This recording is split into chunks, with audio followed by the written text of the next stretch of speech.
So we heard you're going to be debating Charlie Kirk at the end Yeah, of the month. yeah, So yeah. tell us about that. How did that come about, and where can people check that out? Yeah, so I know it's definitely gonna end up on Charlie Kirk's YouTube channel. I really should have been more responsible and figured out all of the information around how to find it, like if it's live. Um, but I mean, it really started when Charlie Kirk sent me a DM on Twitter almost a Mm. year ago now, and he was like, "Do you want to debate?" And I was like, "Sure."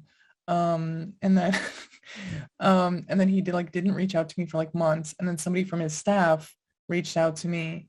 Somebody from his staff reached out to me. Um, to like schedule a debate, and then yeah, and then it happened, and so it's going to be about Marxism in America, which is really interesting, to say the very least.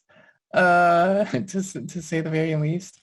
Um, and like to be honest, so normally, sort of out of principle, I don't really do debates, right?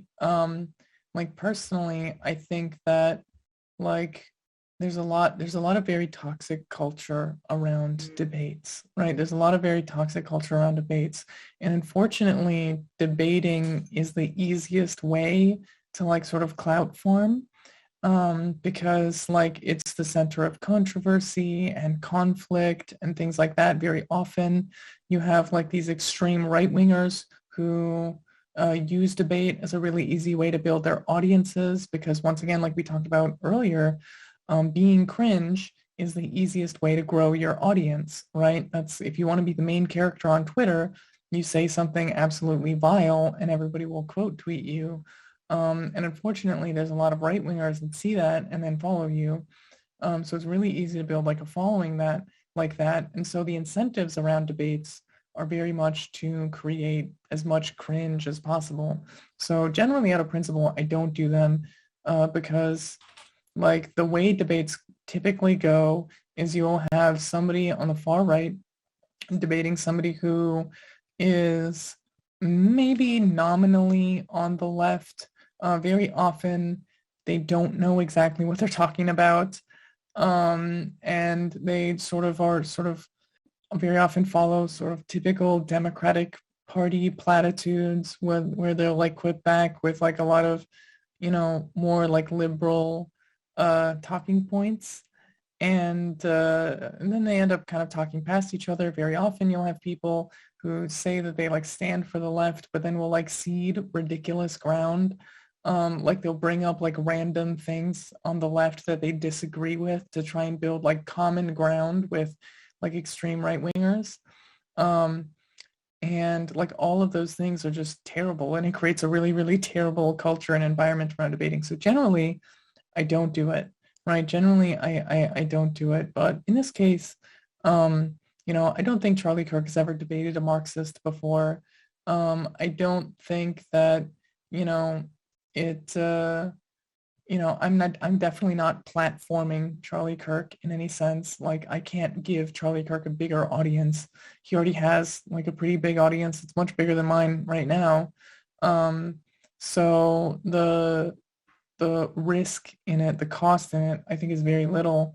And with the mentality that I'm coming in with, um, I think it's just going to be a little bit different than like most of the way debates like that happen. But as a general rule, I sort of discourage people from engaging in that type of debate, but it doesn't stop anybody. Yeah, I think it's interesting because it seems like a lot of the tactic is like whoever's the loudest and like that Yeah, seems yeah. to be who. And as we're talking to you, like you're very grounded in fact and history and research, and so I don't get that impression from Charlie Kirk from what I've seen from him. So I'm wildly curious to see how like this is gonna go. Do you kind of have a plan? Like, what if there's like yelling and, like, do you have sort of a game plan, I guess, for I mean, I how don't to really plan tackle? on yelling. I mean, that's the thing, right? Like part of what they do is, oh, if you yell, that means that you lose, right? Hmm. Because you're getting angry. And so if you're the one that's angry, upset, then you lose.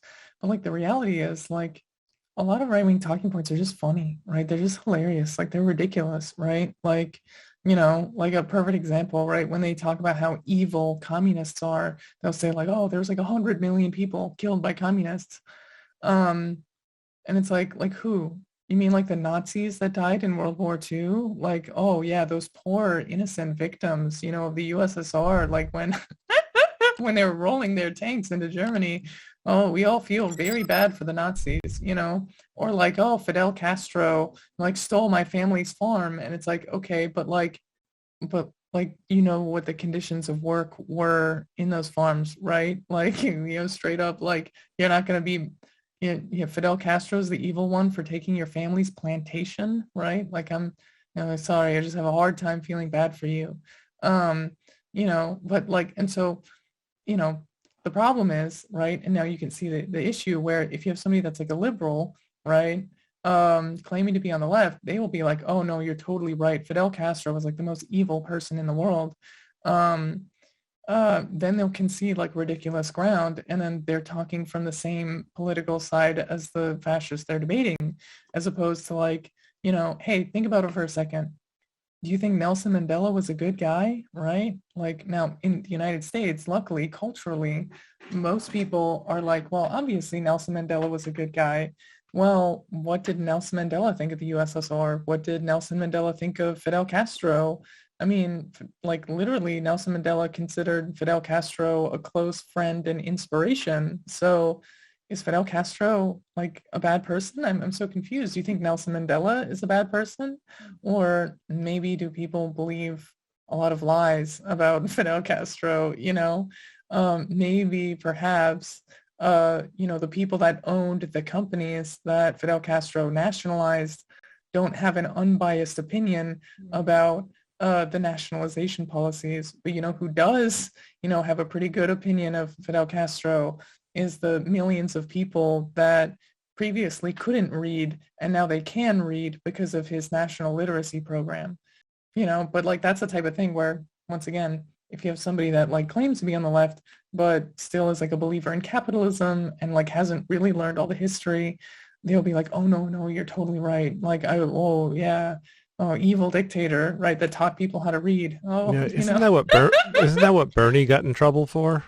Yeah. Bernie got in trouble for like, hey, their healthcare program works, their literacy program works. This is great. And then Yeah, all of a sudden you have all of these like people who are like, yeah, no, Fidel Castro is terrible. yeah. Don't you understand? He took away like our sugar companies, you know?